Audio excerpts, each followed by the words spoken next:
All right, good evening, everyone, and thank you for joining us tonight for the public webinar on the Chicago Police Department's Workforce Allocation Study. Tonight's session will provide an overview of the study's purpose, where we are in the process, and how this effort connects to the department's broader strategy for modernization and organizational excellence. We'll begin with remarks from Superintendent Snelling, who will outline the goals of this study and what it means for the department and the communities we serve. Following that, representatives from Matrix Consulting Group will walk us through the technical components, including the organizational profile and the interim framework report, which describe how the study evaluates our current structure and our workload. We'll then provide an overview of each CPD bureau, share highlights from community engagement, and close with an opportunity for your questions and feedback. This webinar will be recorded for those who are unable to make it tonight, and will also be linked to the Workforce Allocation Study webpage once available. With that, I'd like to turn it over to Superintendent Snelling, who will open with remarks on the purpose and significance of the Workforce Allocation Study. Good afternoon, everybody.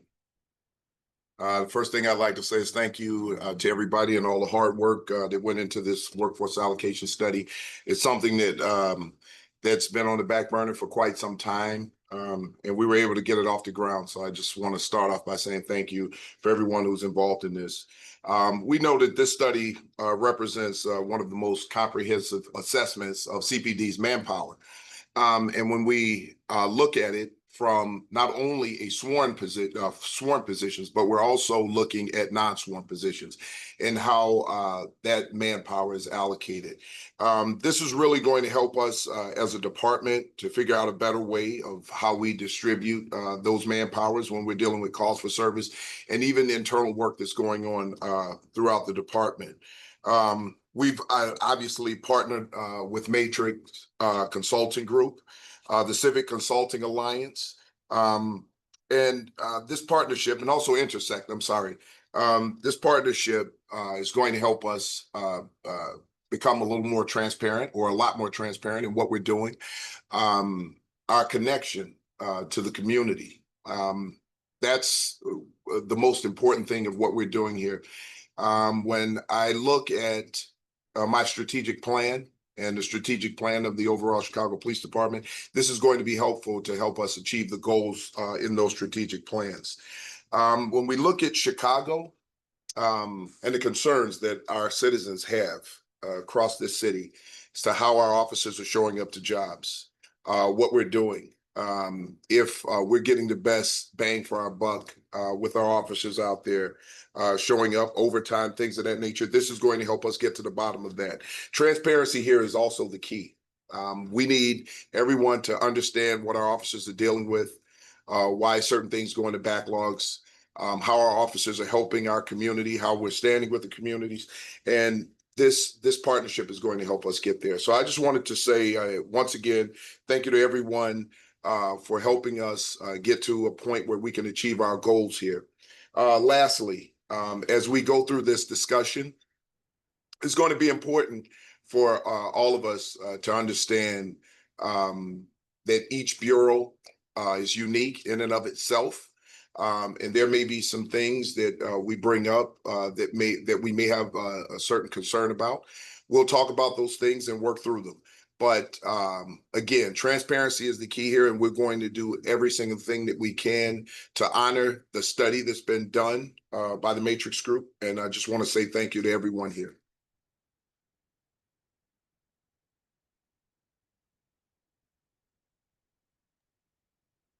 Thank you, Superintendent. So I'll just begin by quickly introducing myself. I'm Chelsea Diaz. I'm the Deputy Director for the Office of Research and Projects under the Office of Constitutional Policing and Reform. And I've been working on the Workforce Allocation Study project with Matrix and a large team here at CPD helping to shepherd this process along. So just beginning with what is the Workforce Allocation Study. At its core, the Workforce Allocation Study is a comprehensive analysis of how our sworn and civilian members are distributed across the department, as the superintendent has already stated. Matrix Consulting Group is the lead in this project, and they are leading the technical analysis in collaboration with my office and the Office of Analysis and Evaluation. And together we are examining data, workload, and staffing structures across every bureau of the department. The purpose is to ensure that our staffing reflects operational demand, community expectations, as well as organizational efficiency. This is not just about counting positions, but it's also about aligning our structure with our mission. In many ways, this study lays the groundwork for how we modernize CPD, ensuring that we have the right people in the right places, doing the right work, and supported by data that integrates workload variables like calls for service, geographic coverage, as well as available personnel. So before we go further, it's important to clarify what this study is and what it is not. The Workforce Allocation Study is a data-driven evaluation of our staffing and structure. It is a tool for modernization and also a foundation for transparency in how we manage our workforce. But just as importantly, it is not a budget-cutting exercise. Matrix is not being asked to identify reductions or to make recommendations based on budgetary constraints. Their task is to analyze how CPD can best use the resources that we currently have to meet operational needs and community priorities. And while some recommendations may have budgetary impacts, such as the creation of new civilian positions that allow more officers to return to patrol, those outcomes are about improving effectiveness, not reducing headcount or resources. So in short, this study is about smarter allocation, not smaller or larger allocation, and ensuring our staffing model supports both operational excellence as well as public trust. So now that we've covered what the study is and isn't, I want to talk briefly about what we hope to achieve. The first goal is to build a sustainable and flexible staffing model. This is one that meets the needs of Chicago's neighborhoods today, as well as being able to morph to the years ahead. Matrix will elaborate a little bit more on what exactly this means, as well as the tool that we'll be able to use in the years ahead after the conclusion of this study. But this also means that ensuring every part of our department has the right level of support, whether that's on patrol and investigations and training, reform, or administrative functions. The second goal is to improve efficiency and support civilianization where it's appropriate. That's about making sure our sworn officers are focused on the field and public safety work, while civilian experts handle roles that don't require law enforcement powers, but are essential to our operations. And third, this study directly supports the department's strategy for organizational excellence, strengthening our ability to plan, measure, and manage the department in a way that supports our members and our communities. And finally, it provides a long-term roadmap for data-informed decision-making, giving us a transparent and analytical foundation for conversations about staffing, supervision, and performance across our organization. But ultimately, this is about setting CPD up for the future, a department that's right-sized, well-supported, and responsive to the people that we serve. So to walk us through how this analysis is being conducted, I'd like to introduce our partners from the Matrix Consulting Group, who have been leading the technical and analytical components of this study. Thank you, Chelsea. To get this started, I'm Richard Brady. I was the principal founder of Matrix Consulting Group 23 years ago, and I'm the overall project manager on this assignment. Next slide, please, Chelsea. So, as I just mentioned, Matrix Consulting Group has been around for over 20 years. We're an independent consulting firm. While we provide many services to our local government clients, and we almost exclusively work in the local government environment. Our largest core area of work relates to law enforcement. We've conducted over 400 police departments around the country, including many of the largest police departments in the country. Examples include Los Angeles, San Francisco, Fort Worth, Austin, Louisville, Raleigh, North Carolina, et cetera, and many, many, many smaller communities as well. So we have a specialty practice in law enforcement, and that's key to working with the police department in this study. In this study, we've been working directly with a project steering committee that's comprised of Chicago Police Department bureau chiefs, the mayor's office, CCPSA, and other project staff such as Chelsea.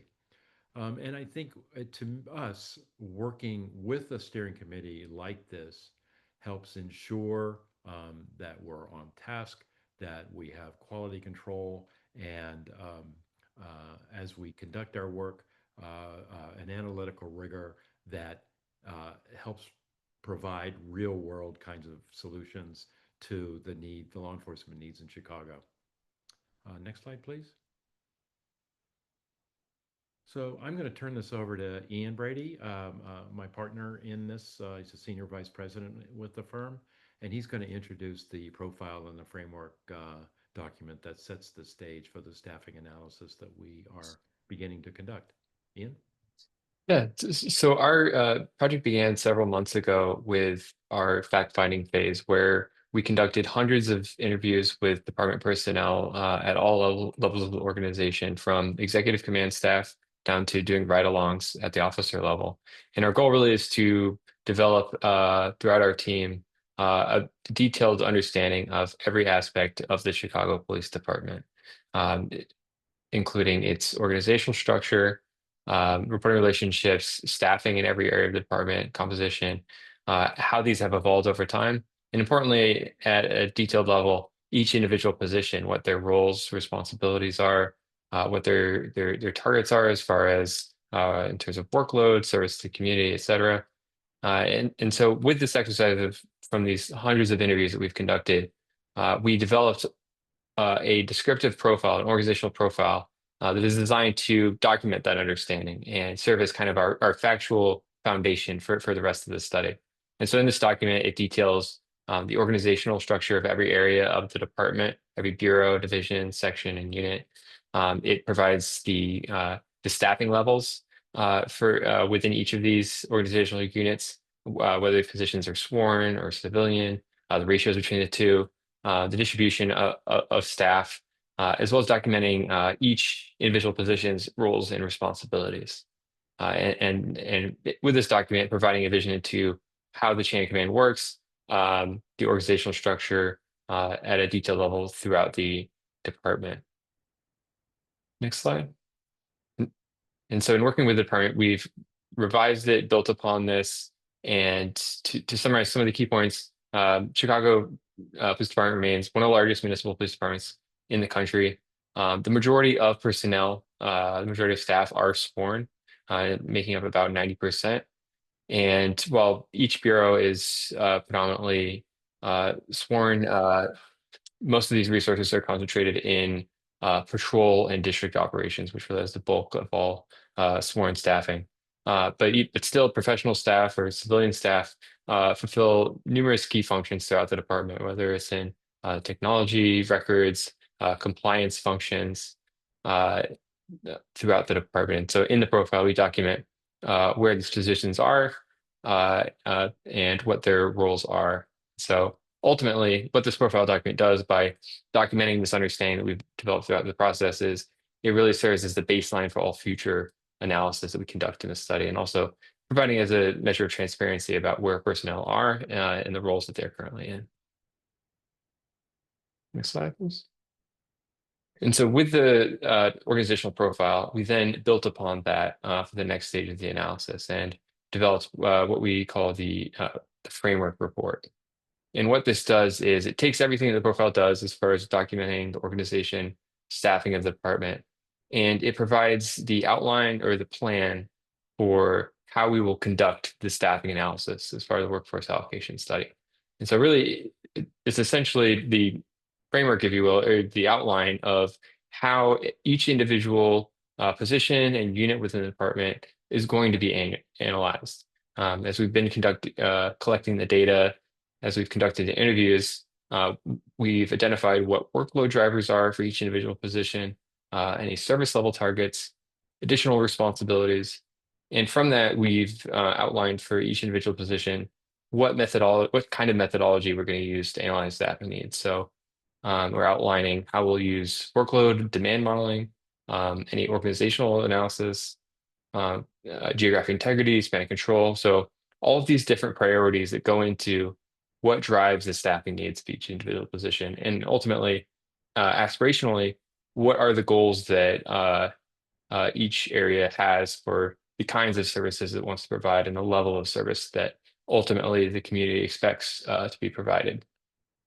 And so this really sets the stage for our recommendations later this year in the staffing report, but it's first providing that plan so that the department understands the approach that we're going to take, and so that we are confirming our facts and building upon what we did in the profile as far as outlining the organizational structure. And so Additionally, it's identifying where there are positions that may have some potential for civilianization. So sworn positions that could be converted into civilian positions. So again, it's not actually conducting the analysis itself, but it's outlining that where there are potential areas that we will analyze for civilianization.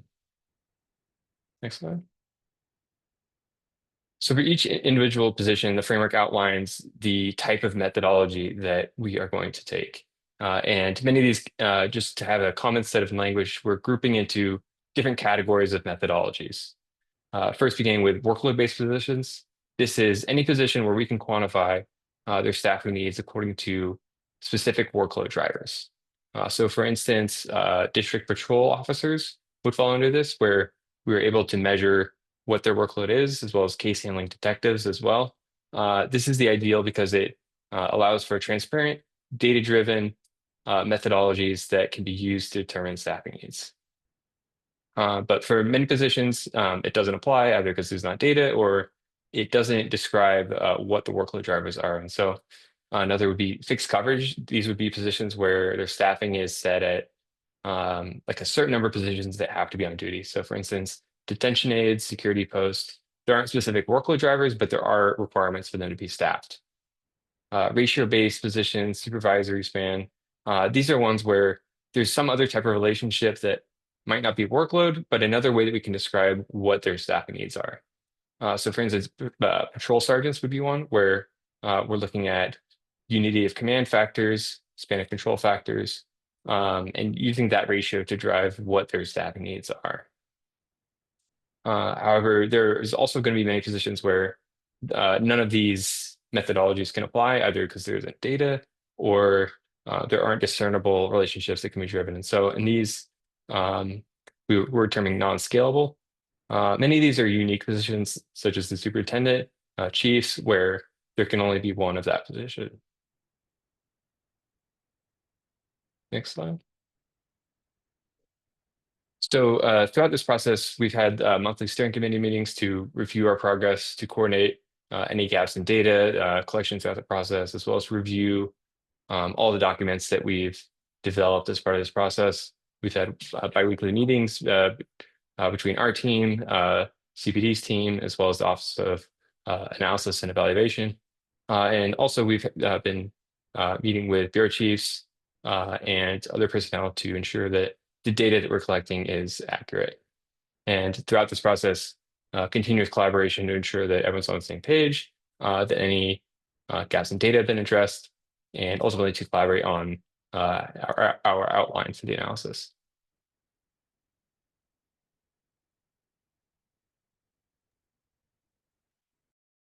Thank you. Thank you, Ian. Thank you, Rich, for walking us through the analytical framework and the methodology that's guided this study.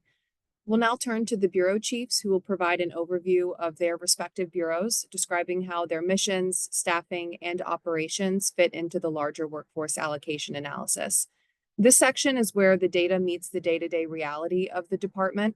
Each chief will briefly highlight the core functions of their bureau, the balance between sworn and civilian roles, and how this study helps identify areas for improved efficiency, support, and service delivery.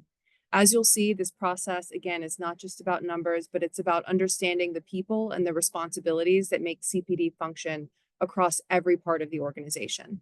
With that, I'll turn it over to the bureau chiefs to walk us through their sections. We will begin with Chief Navalas, representing the Office of the First Deputy Superintendent. Good evening, everybody. My name is Chief Angel Navalas, and I'll be doing the overview for the Office of the First Deputy Superintendent. The Office of First Deputy Superintendent provides direct oversight of community engagement, records management, alternative response, and specialized support functions critical to day-to-day operations. Key functions includes the Office of Community Policing, the Records Division, the Alternative Response Section, and DTAT services. The current composition of the Office of the First Deputy is about 81% sworn, 19% civilian, making up 5% of the overall department. Next slide, please, Chelsea. So priorities in the workforce allocation is to evaluate and balance community engagement responsibilities and operational capacity. Each district's crime and community concerns identified in the district strategic plans guide each district's strategy. There are 22 community policing officers who are responsible for community building and problem solving to support each district strategic plan. This assessment will help us then determine the proper balance with operational support capacity. Priority number 2 is to gain insight into staffing sufficiency within the alternate response section. The alternate response section is primarily responsible for documenting and reporting those incidents that don't require police response, incidents that are documentation purpose only and don't require district unit responding. For example, things, there are different variables that determine whether a call is a documentation only call. This assessment will also provide guidance for modernization and civilization opportunities. Priority 3 will be to review the records division's administrative and clerical processes. We want to ensure that the processes are effective, efficient, and accurate. This assessment will provide insight into potential opportunities to modernize and civilianize. Priority 4 is to examine DTAC services assignment to ensure optimal alignment with citywide operational priorities. DTAC services provide services outside the department that require law enforcement services, such as units found at City Hall, for example, the Department of Law and others. Lastly, priority number 5 is to analyze how the Office of Community structure supports the department's strategic goals. These goals revolve around trust, legitimacy, transparency, as well as neighborhood partnerships. The structure must support each district strategic plan and the efforts made by each district. Also, we want a structure to support and involve district watch personnel in community policing efforts. This is keeping in line with the superintendent's vision as outlined in the superintendent's strategy for organizational excellence, that every officer is a community policing officer and is providing optimal service. Thank you very much, Chelsea. Thank you, Chief. All right, I will be filling in this evening for Chief of Staff Dana O'Malley, who unfortunately couldn't join us due to illness. So the Office of the Chief of Staff serves as the Superintendent's central support hub. This office provides legal, operational, and strategic coordination across the entire department. They ensure that CPD's executive operations run efficiently, overseeing the superintendent's schedule, managing the department's budget, coordinating with the mayor's office and other external partners, as well as providing legal and risk management oversight. Within the Office of the Chief of Staff are several specialized sections. There is strategic planning, which focuses on organizational development and interagency partnerships. And then we have strategic operations, which manages budgetary and personnel strategy. And finally, communications, which handles both daily media relations as well as long-term strategic messaging. This office also includes the legal and government affairs, which together provide the department's executive level coordination on policy and intergovernmental matters, working closely with the city's law department, the mayor's office, and aldermanic offices on issues that cross multiple bureaus or require executive oversight. The Office of the Chief of Staff relies on a balanced mix of sworn and civilian professionals, reflecting the broad range of responsibilities required to support the superintendent's operational, legal, and strategic priorities. Within the Workforce Allocation Study, the focus of the Office of the Chief of Staff is on how executive coordination and administrative functions can best support the department's overall efficiency. The key priorities for this office include assessing staffing needs for cross-department coordination and executive management, ensuring that the superintendent's office has the capacity to oversee initiatives that span multiple bureaus. They also are prioritizing identifying civilian administrative functions that could be scaled or streamlined, improving efficiency and allowing sworn members to focus on core operational work. Additionally, they are focused on aligning legislative, communications, and intergovernmental support with operational priorities across bureaus so that the superintendent's office remains a central coordinating point for the entire department. The balance of sworn and civilian staffing within this office supports both executive level coordination and operational execution. This ensures that strategic decisions are informed by both administrative expertise and field experience.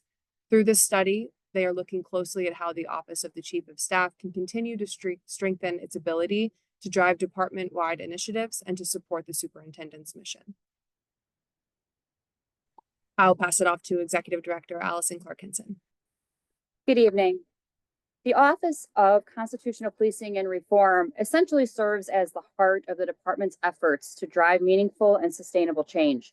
This office oversees a broad range of vital functions, including reform, policy development, training, wellness, and equity programs. It also provides critical services such as crime victim support, community engagement, data collection, and advanced analytics. Currently, OCPR is comprised of 72% sworn personnel and 28% civilian staff, representing 7% of the department's total workforce. A prime example of OCPR's work is the current Workforce Allocation Study, which is being supported by both the Office of Research and Projects as well as the Office of Analysis and Evaluation. These units are working together with Matrix to provide the data-driven foundation for improving our staffing and our organizational structure. The Organizational Management and Planning Group is a division that provides the framework and operational support for OCPR, ensuring that CPD is positioned as a self-assessing, self-correcting learning organization. The group is instrumental in building the infrastructure that enhances both internal systems and department-wide performance. Within OCPR, we also have two critical divisions that significantly impact our community and officers. The first is the Office of Equity and Engagement, which ensures that equity principles guide all of our interactions, policies, and our services. The Office of Victim Services, which works in the field directly supporting victims of domestic violence and other violent crimes. Finally, the Wellness and Support Group plays a critical role in officer wellness, providing counseling services and support programs for our members. This group also oversees key review and support units, which include those focused on use of force and investigatory staff assessments. Next slide, please. Priorities include balancing reform and compliance staffing with operational capacity to ensure that our efforts to improve policies, procedures, and accountability are effectively supported by personnel available, to evaluate civilianization opportunities in training and project management and community engagement, to ensure adequate resources for workforce development and wellness, ensuring our officers and civilian staff have access to ongoing professional development opportunities and wellness programs, which are essential for their success and well-being, and then to strengthen coordination between training, reform, and monitoring across all bureaus.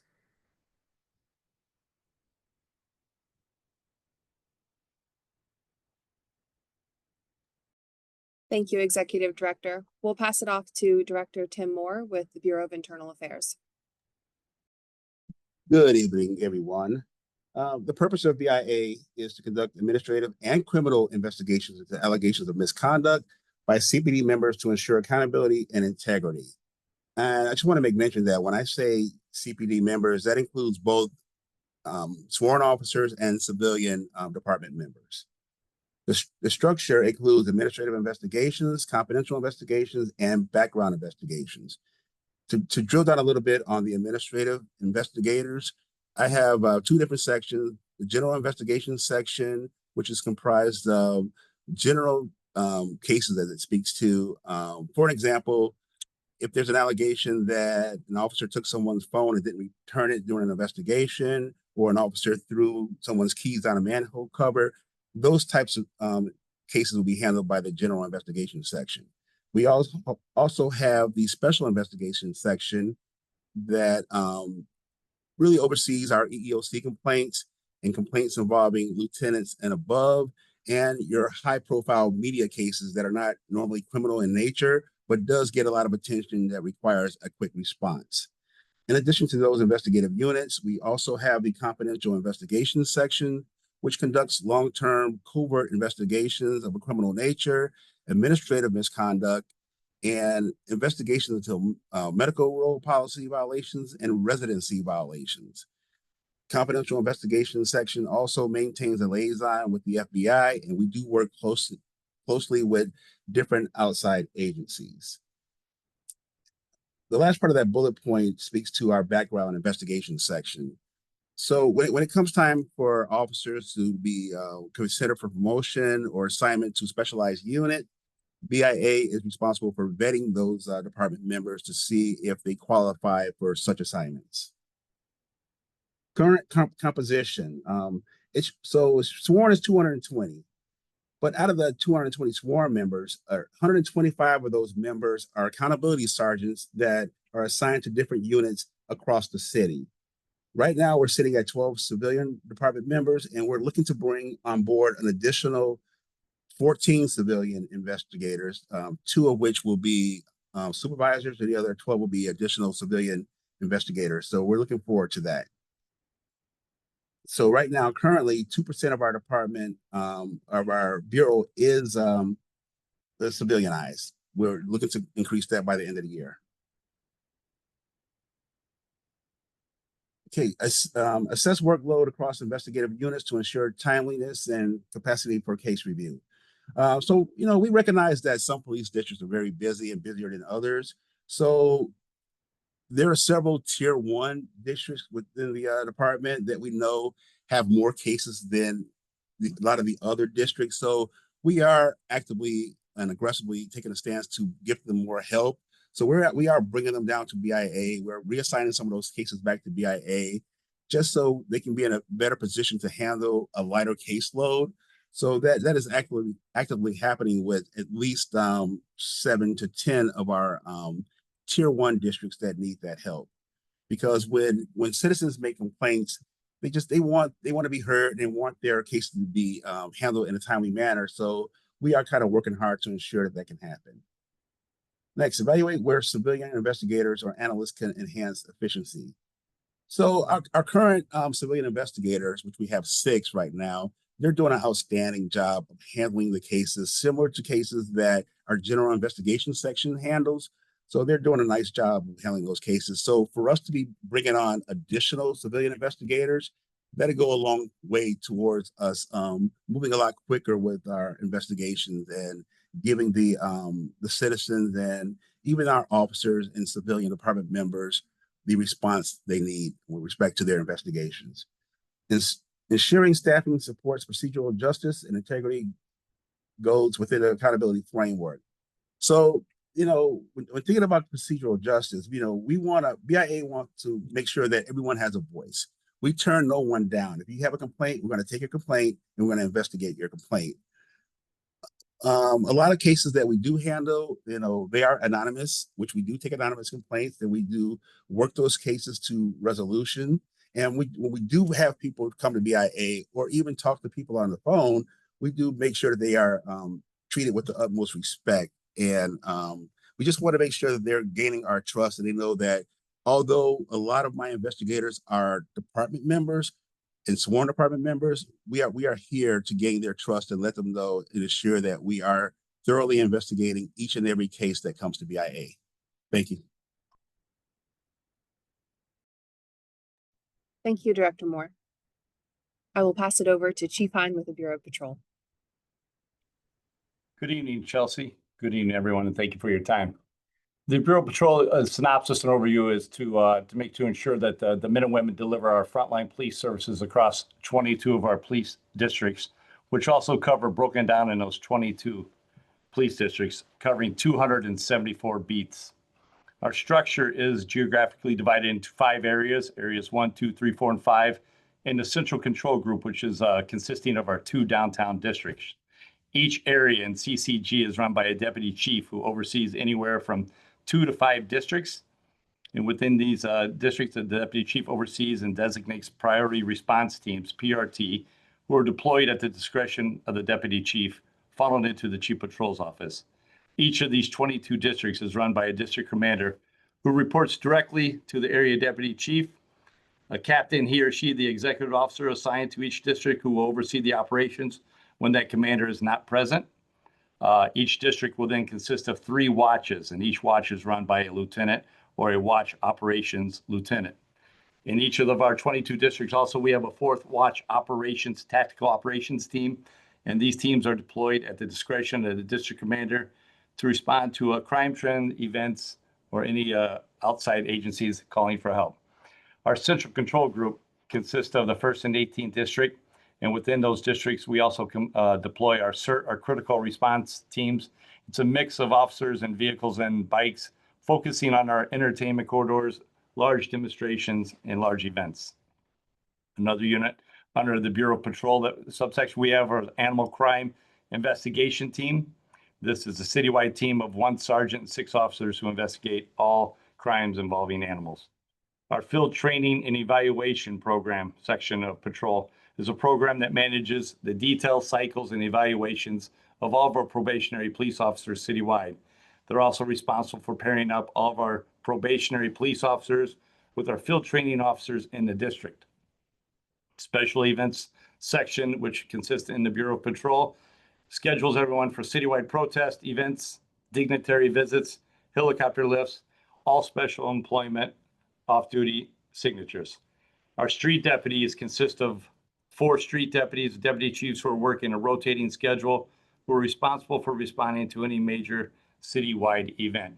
Our current composition sworn is 96%, civilian 4%, and the Bureau of Patrol consists of 60% of the department.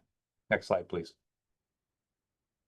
Our priorities with the Workforce Allocation Study are constantly assessing patrol staffing distribution based on our workload and calls for service. Every day we evaluate our supervisory span of control to maintain consistency and supervision in the proper geographic coverage consisting of those 274 beats. In the Bureau of Patrol, we're also supporting district staffing aligned with community needs and population density. Thank you. Thank you, Chief Hine. All right, I will pass it over to Chief City with the Bureau of Detectives. Thank you, Chelsea. Good evening, everyone. The Bureau of Detectives is responsible for investigating felony and misdemeanor crimes and working with our criminal justice partners to charge offenders and hold them accountable. This work is accomplished across 5 detective areas and 3 divisions. The 5 detective division areas each maintain distinct oversight offices. Our area homicide unit is comprised of detectives specially trained in investigative practices in incidents of murder, death, and other crimes that may result in a fatality.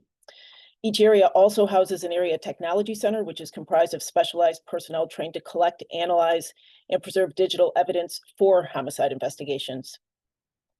The area property crimes unit investigates incidents of robbery, burglary, criminal trespass, criminal damage, and deceptive practice, among other offenses. The violent crimes unit is responsible for investigating batteries and assaults, sex offenses, and firearms investigations.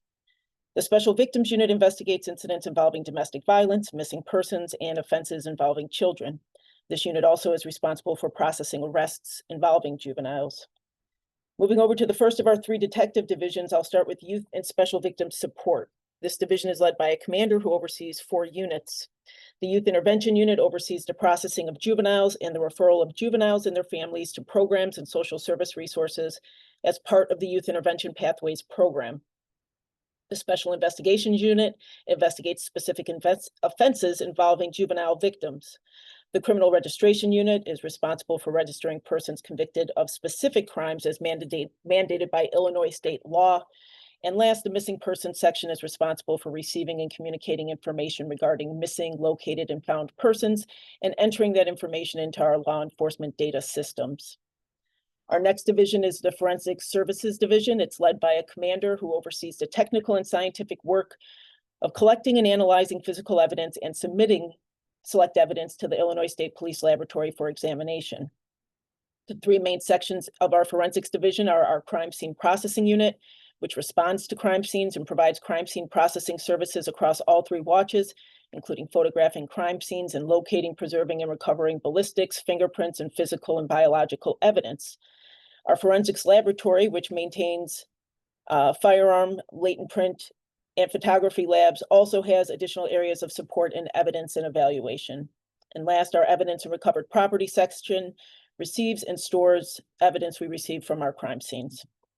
The last division is our Major Crimes Division. They oversee several teams, including our Investigative Response Team, which is responsible for investigating underlying and surrounding crimes and officer-involved shootings. The Crime Gun Intelligence Center is a hub that brings together federal, state, and local law enforcement and prosecutors to address gun violence and gun trafficking. The Citywide Robbery Task Force is responsible for investigating spree and pattern robberies and vehicular hijackings that occur across the city including robberies that occur on mass transit. Our major accident investigations unit investigates traffic crashes with serious personal injury, likely to cause death, fatal traffic crashes, and all hit and run accidents. And last, our complex investigation groups oversee specialized investigations such as arson, financial crimes, and organized retail crime. Next slide, or actually, nope, stay there, I lied. As you can see from the current composition, the Bureau of Detectives comprises 16% of the department, and that's due to the breadth of investigations that need to be conducted. The composition of the Bureau is mostly sworn due to the nature of investigative work. However, our non-sworn roles provide critical support, particularly in forensics and the analysis of data and evidence. Next slide now, please. Thank you, Chelsea. The priority in this workforce allocation is in evaluating the caseloads of our detectives to ensure a balance that allows them to thoroughly and accurately investigate cases, maintain regular contact with victims and families, and achieve successful outcomes in investigations. Additionally, because investigative analysts and personnel skilled in forensics are so critical to investigative work, this workforce allocation will need to assess the staffing necessary for these vital positions as part of the success of this Bureau. Thank you. Thank you, Chief. Next, I'll turn it over to Chief DeVries with the Bureau of Counterterrorism. Thank you, Chelsea. Good evening, and good evening, everybody. Last but not least of the bureaus. Bureau of Counterterrorism, our purpose is to protect Chicago from terrorism and critical incidents through prevention, preparedness, and intelligence. We also participate and keep the city safe during major events such as Lollapalooza, NASCAR, the Chicago Marathon, and Suenos Fest. Our structure for the Bureau of Counterterrorism is broken down into two separate groups. One is the Special Functions Group. The other one is the Criminal Network Groups. Each group is run by a commander, overseen by a deputy chief, ultimately overseen by me, the chief. Under those two groups are 21 units. Under Special Functions is our bomb unit, our K9 unit, our Marine and helicopter unit, the SWAT unit, mounted horses, the drone unit, and then our two airports, O'Hare and Midway, which are governed and overseen by a commander. And then our detail unit, which works large major events with the long rifles and heavy weapons. And then our mass transit, which is the bus, rail, and all of our mass transit, which is overseen by a commander as well. Under the criminal network side, we have gangs and narcotics, vice, and asset forfeiture, which are all run by a commander. Then there's the Tech Lab, which does all of our technology for our units under the Bureau of Counterterrorism. Troubled Buildings, which is the building unit that helps seize buildings that are caught dealing drugs and are having homeless people and different incidents where they need to be boarded up, et cetera. And we have the intelligence group, the CAS team, which is a social media team, the JTTF, which is your Joint Terrorism Task Force teams under criminal networks, CPIC, which is the Fusion Center, which is run by a captain. And then under CPIC is the Protective Intel Group, which investigates political crime and automatic threats, et cetera, including to the mayor. As you can see, our current composition is 98% of the Bureau is sworn, and that is due to the type of investigations that we have to do and the amount of secretive information that we have. 2% are civilian, and we are 9% of the department. Next slide. The priorities of the workforce study was to ensure adequate staffing for specialized operations such as intelligence and threat response. It's more of a difficult thing than with patrol, which is more standardized shifts. We're more of a support bureau in which we support the detective division and patrol. We have a few investigative units, but a lot of this is on call outs, and it's hard to put up a 24/7 schedule. Evaluate the supervisor ratios and 24-hour operations, and then explore opportunities for civilian analysts and other technological support functions. Our civilian analyst could be helpful in our technology field, and we're also looking to improve our tech lab with some civilian people that have the tech experience. Thank you for your time. Thank you, Chief. All right, at this point, I'm going to turn it over to Deputy Director Mike Milstein with the Office of Equity and Engagement to walk us through a lot of the great work that's been done thus far on the side of community engagement for this project. Great, thank you, Chelsea, and thank you to everyone for taking the time to be with us this evening. I will kind of walk through a little bit of our community engagement strategy, around the workforce allocation project. So moving on to the first slide here. Really the purpose of our community engagement plan is just to ensure that this workforce allocation study and our community-focused policing efforts are really all informed by the lived experiences of residents, officers, and community partners across the city. We really believe that in order for us to have a meaningful and effective outcomes of the study and of our community policing efforts, we have to really understand the experiences from folks across the city on how they are seeing officers in their community, how they want to see policing change across the city. And so that's really a key purpose of what our community engagement strategy is focused around.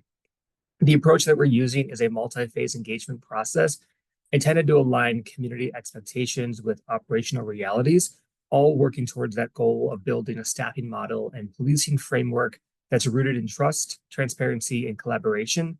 And to do this work, we've been partnering with the Civic Consulting Alliance, or CCA, and the Intersect to jointly help lead engagement design and synthesis to support 8 different community-based organizational partners that have been really integral in helping do a lot of community engagement across the city. Those 8 organizations are listed here at the bottom with their logos. Those include Brave Space Alliance, the Coalition for a Better Chinese American Community, Build, El Valor, the Resurrection Project, YWCA, Target Area Development Corp, and Bright Star Community Church. The first phase of our community engagement plan is really to help start by gathering initial feedback to inform a draft vision. So the activities that we did here were to have community sessions hosted by those 8 community-based partners with the support of the Intersect, as well as having an online survey, which engaged over 700 residents throughout over 29 community sessions held across the city. We also helped to do focus groups that were facilitated by the Civic Consulting Alliance with different advisory or community bodies. This includes district advisory councils, district council members, the Community Policing Advisory Panel, CCPSA, the Community Commission for Public Safety and Accountability Commissioners, and members from the Coalition for the Consent Decree. There was also internal engagement done across all ranks and bureaus within CPD to really get officer and member perspectives to help identify some strengths and some challenges. Outcomes of this first phase include helping to really define the foundational elements of what community-focused policing means. And there were 4 public reports produced that are available on the CPD website and on the workforce allocation site. That includes the community member feedback report that was done by the Intersect. So that's going to take feedback that those 8 CBOs got from the larger public. And then there's also a report from CCA that highlights the member feedback. So feedback that we got from CPD members internally, and also a separate report that CCA did that highlights the feedback heard from those advisory or oversight bodies that CCA did focus groups with. There's also a 4th report that we partnered with 21CP, which is a national consulting firm on policing. They did a review and an analysis of national leading practices across the country to really look at what do other police departments across the country do and how they operationalize community-focused policing, and how can some of those lessons or things that we're seeing in other cities be helpful for us to consider to do here or to incorporate our operations here within Chicago. This helped to establish the community-informed framework, which really is intended to anchor the workforce allocation and CPD's organizational redesign. The second phase of our engagement strategy is to really refine the vision and to inform operational changes. So some of the activities that we took is to start combining the community policing assessment work with this workforce allocation engagement streams. We recognized that there were some significant overlaps in questions and feedback that we were getting from community on community policing that was really helpful, and also looking at how that could incorporate or influence into some of the work being done on this workforce allocation project. So we combined those 2 and held another round of public sessions, again, co-facilitated by those 8 community-based organizations, where they engaged nearly 400 residents across 16 different community sessions. We also held 2 online citywide sessions just to increase accessibility. There was also 3 district council-led community feedback sessions with commission participation. The city and CPD did a presentation at the June quarterly meeting for the CCPSA, where we incorporated feedback from the district councils. And then there was also focus groups, again, led and facilitated by the Civic Consulting Alliance with beat facilitators, district advisory council members, CPAT members, CCPSA commissioners, and the Justice 2020 Coalition. In addition, there was continuous feedback via the CPD public Q&A portal and an online survey that was all available on the CPD webpage. Some of the roles and outputs of phase 2 include a synthesized community and survey feedback report, synthesized feedback from those advisory bodies, and the internal CPD input.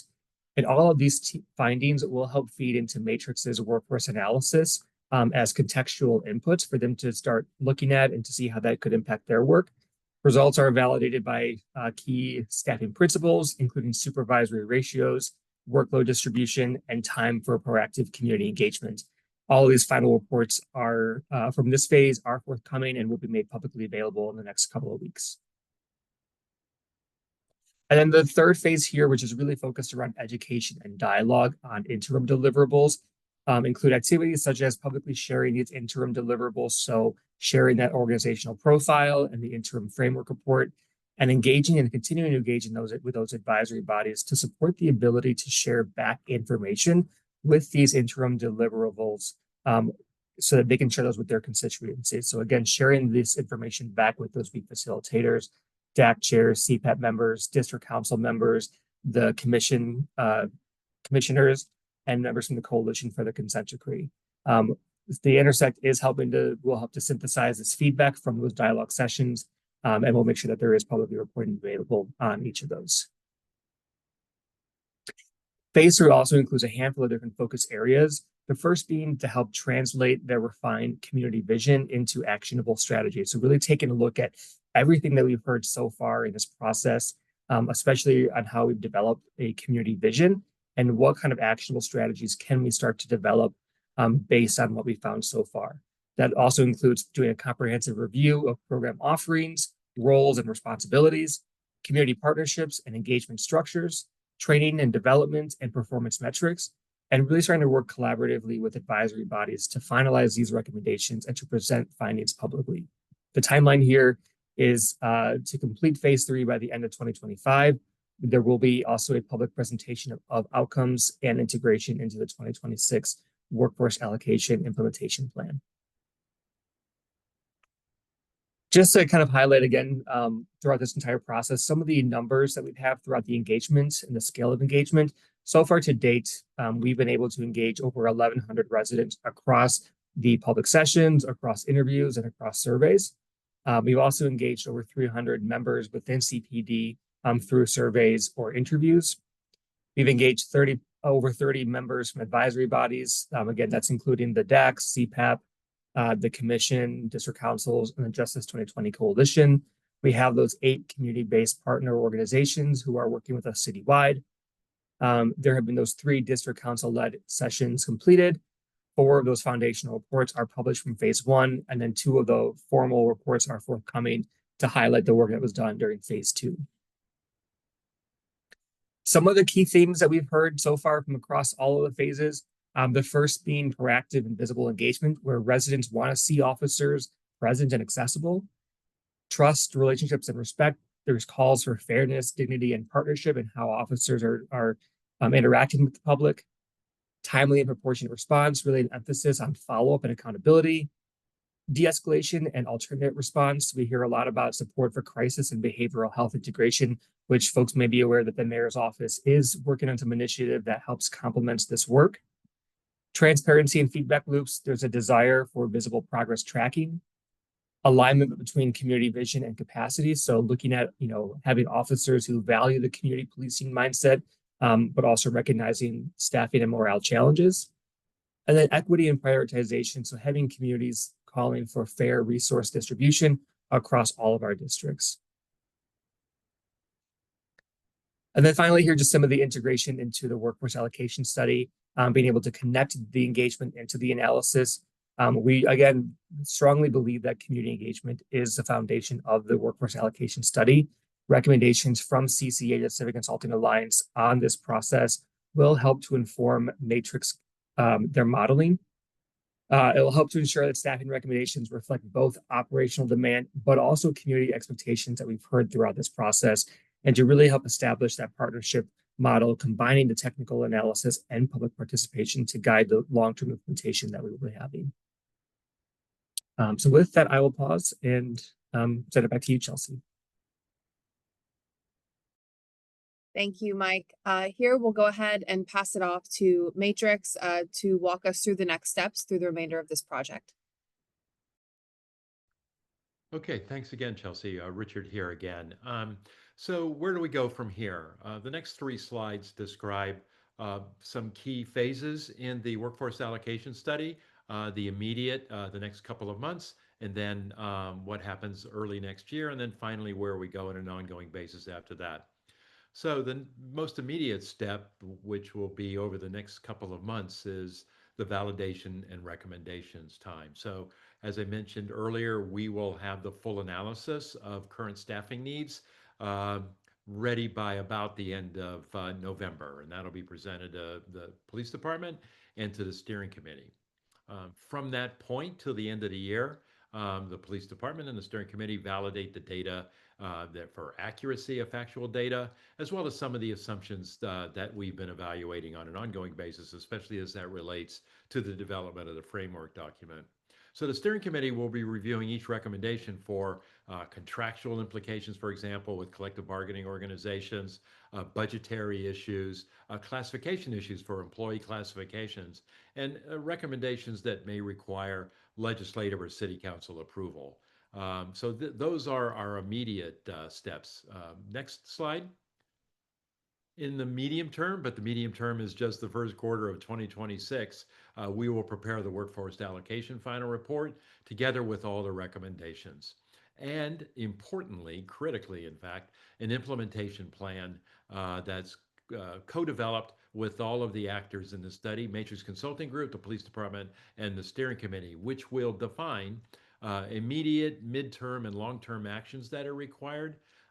Who is responsible, who is accountable for implementation of recommendations, either solely or in coordination with other representatives or actors within the police department or externally, including stakeholders, and dependencies requiring collective bargaining, council, or legislative action, because some steps will require external approval in order for that to happen, either because of the money or the legal requirements associated with that. So importantly, that because I think what is of importance and value in this process is not just the snapshot that we're doing, but where we go and what we leave behind that is of long-term value to the department. So the next slide, please. So the multi-year implementation horizon. Implementation is going to take several years for, in part, the reasons I just mentioned, that some recommendations will require collective bargaining work and approval, council action, budgetary actions, and things like that. But also a phased approach will ensure, will reduce the disruption that happens associated with change, whatever comes out of this analytical process that we're in the middle of right now, and maximizes sustainability because disruption and change can be taxing to an organization, and some things for a large organization like the Chicago Police Department will take a number of sub-steps associated with that. Throughout this entire process, there'll be transparency through public updates and briefings. There's a community feedback portal and regular updates to the steering committee and to the city council, so that this will be an enduring and viable document and tool for you to use into the future.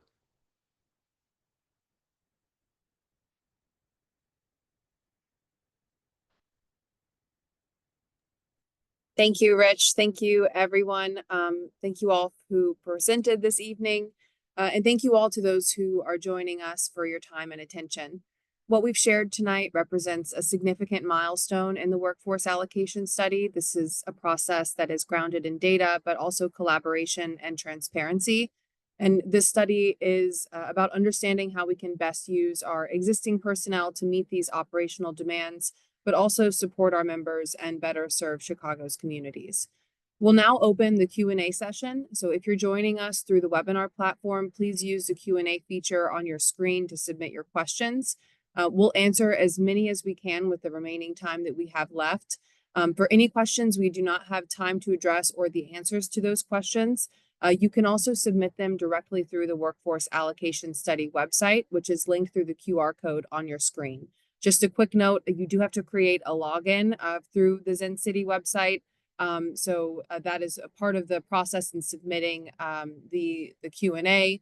But responses will be posted there along with this presentation on this website. Joining me for this portion are representatives from Matrix Consulting Group, who you've heard from, as well as our remaining members from CPD on the call with us, who will help respond to questions related to the study's analysis, methodology, and next steps. I did see that we have a couple of questions already in the chat through the presentation, so thank you all for sending those.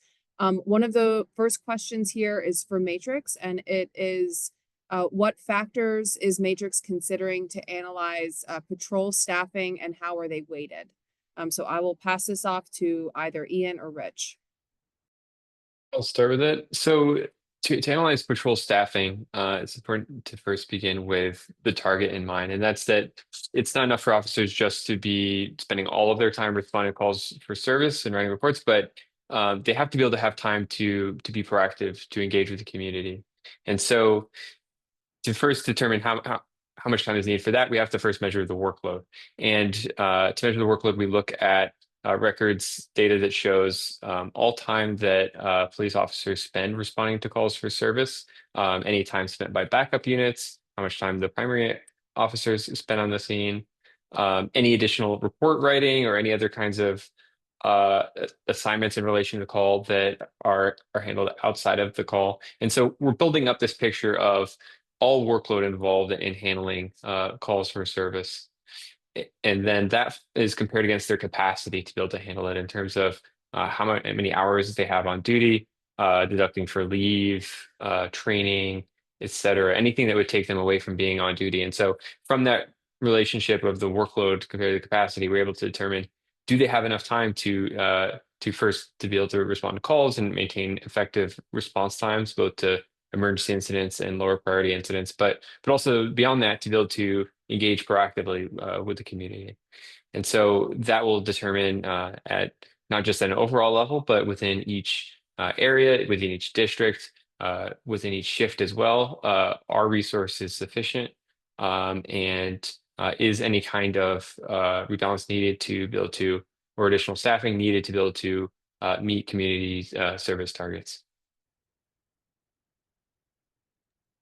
Thanks, Ian. I appreciate that. And just adding on to that a little bit, when we think about using this tool into the future for the department, one of the unique things about this is when we look at the concept of uncommitted time for our patrol officers, we can also consider advancements that could occur in the field. The department is committed to making a lot of technological improvements to our report writing that takes up a lot of our officers' time administratively in the field.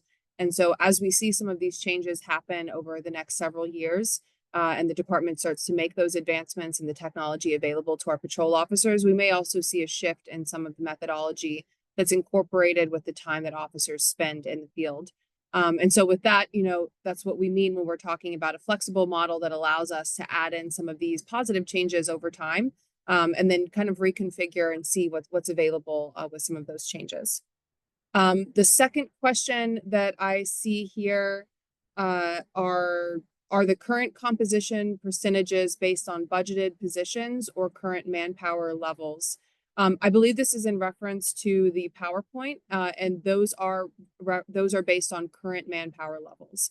As you will see in the organizational profile that will be released next week, we will have a breakdown for the budgeted as well that will kind of provide a picture for that side of things. But the primary goal for Matrix is to focus on where our staff currently exists, and make that analysis based off of that information.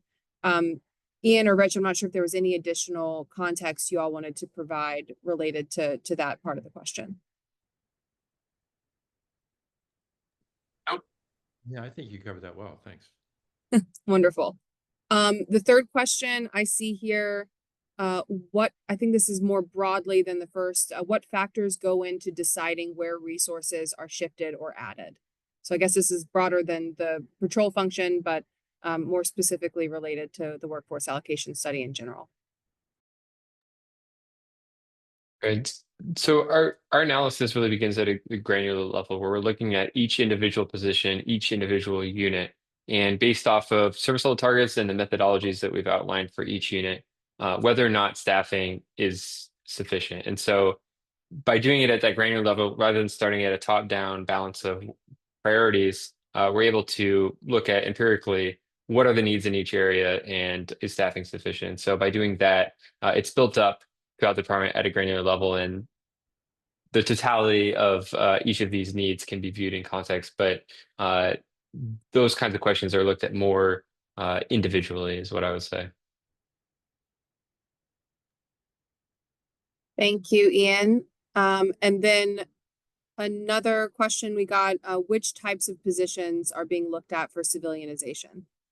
I'll answer that one, Chelsea. So broadly speaking, we're looking at three kinds of candidates for civilianization. One are functions in which the staff is largely or completely civilian already, but the supervision and management of those functions is occupied by a sworn person, a sergeant, or some manager. This is mostly in administrative and support types of positions, and it obviously chokes off career development for people who are line personnel in that area, and it often puts sworn supervisors and managers in areas in which they don't have the technical training that they would get from that profession. The second one is related to that. There are entire industries out there, again, mostly in administrative and support types of areas, human resources, financial services, et cetera, which are civilianized. And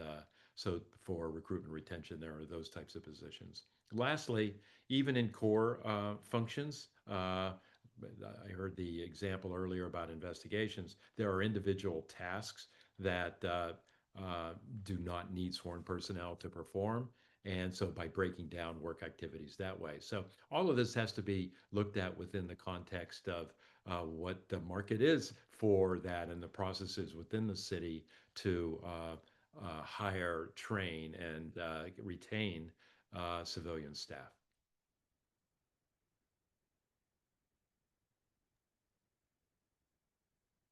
Thank you, Rich. I appreciate that. We do have a couple more questions here that are coming in. How will community input continue to shape decisions as implementation moves forward? I think this can go to either Deputy Director Milstein or the Executive Director. Yeah, I'm happy to start. I think kind of as we kind of try to show on the slide deck here, we are still going to work with many of the different community oversight and advisory bodies throughout the city to engage with them as we continue to develop and enhance the workforce allocation study and recommendations. We've also continued to engage those 8 CBO bodies who are going to be working with their constituents and across the city to continue to share out highlights and feedback that we're developing and that they're hearing from communities to help continue to inform this process and inform the findings of the workforce allocation study. So continuing kind of a lot of the similar things we've been doing before and just doing our best to get as much feedback out there as possible, as much information about this project out there. I always encourage anybody on the call today listening in, if you have any interest in being more engaged or giving your feedback, please go to that website. I did put a link in the chat. We definitely encourage anybody who's interested to get more involved or to give us feedback to reach out to us. We definitely want to engage as many people in this process as possible. And just to echo that, please, the workforce allocation website is a plethora of not only information, all of the reports there, but it also is an ongoing opportunity for any questions that you may have. That portal is always open and available, and we are responsive to that. So please, at any point that you wish, you can always access that, not only for information, but for an opportunity to provide questions or feedback. Thank you. Another question we received, who will decide on a restructuring and reorganization of the CPD once the results are in? This is Executive Director Allison Clark-Henson. So once the analysis results are in, CPD leadership, along with the steering committee and Matrix, will work to create an implementation plan. Again, that implementation plan then will be managed by OCPR to work through. Again, as we've talked about, it'll be multifaceted. There'll be immediate, midterm, and long-term goals that'll be set through that, and we would just manage to ensure that progress continues to be made until we fulfill all of the recommendations.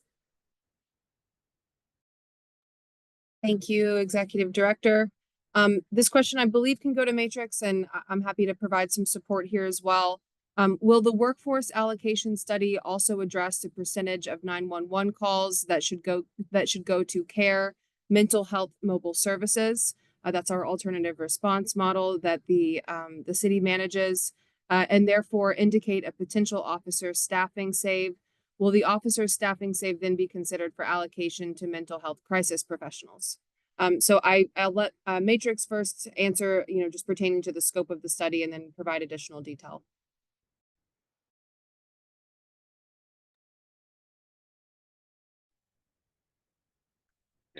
I saw a note that Director Milstein is going to answer that.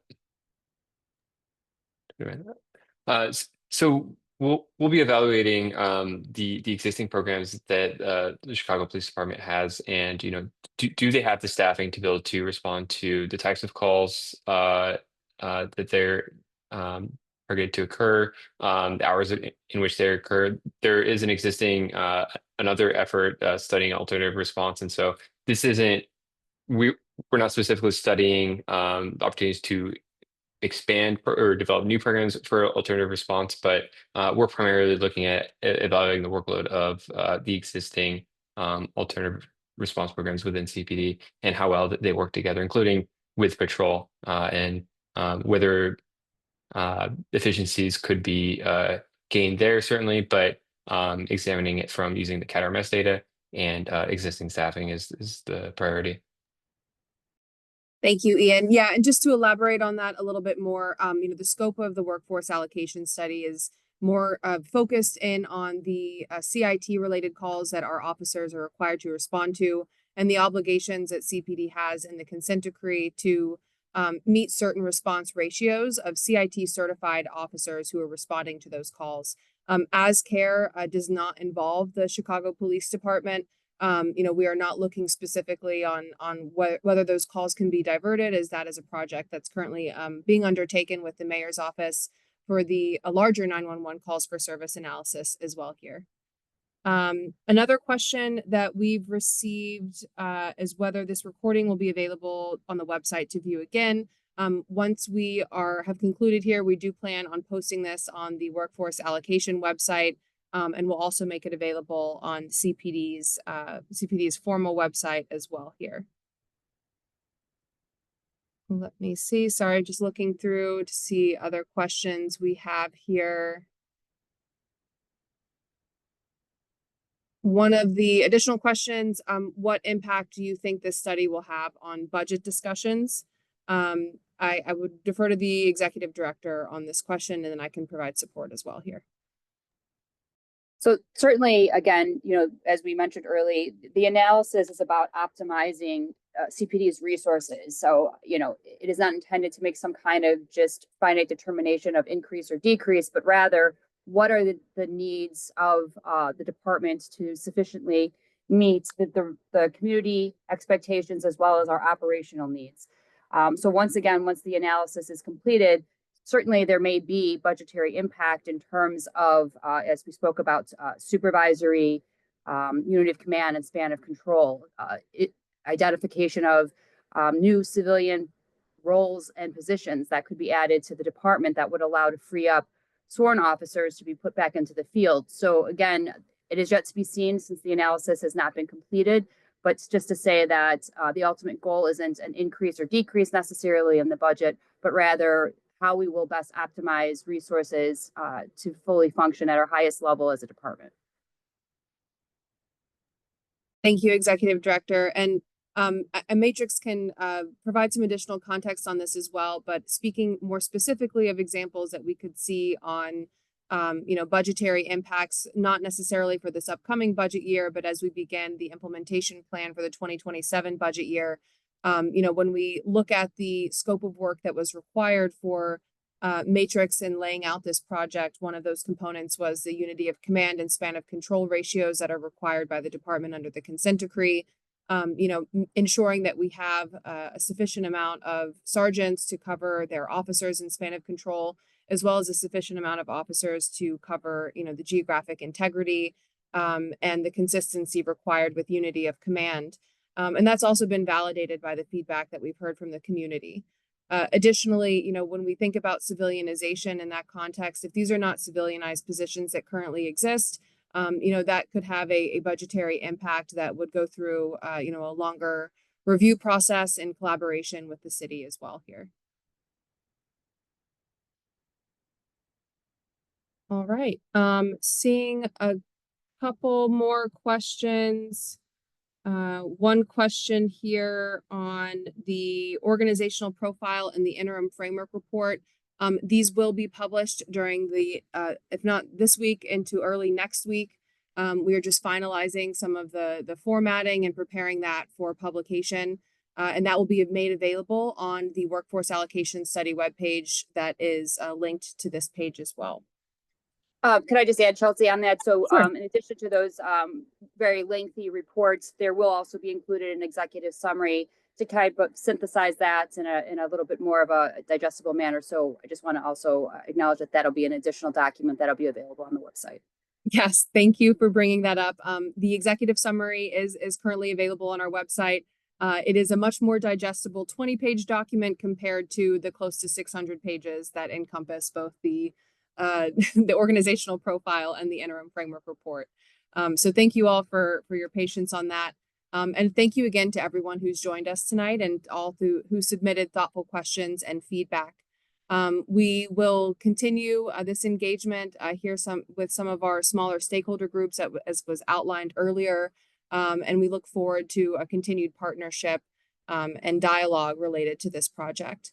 As Matrix stated, looking ahead, they will deliver their final analysis and recommendations later this year, and those findings will help shape the implementation plan, which we'll continue to discuss in future briefings and community updates. As we stated earlier, if you have any additional questions or comments, please visit the Workforce Allocation Study website, where you can submit those questions directly and find future updates and project materials. On behalf of Superintendent Snelling, the Matrix team, and everyone involved in this process, thank you for your time and partnership and your continued engagement, and have a great evening. Thank you, Chelsea.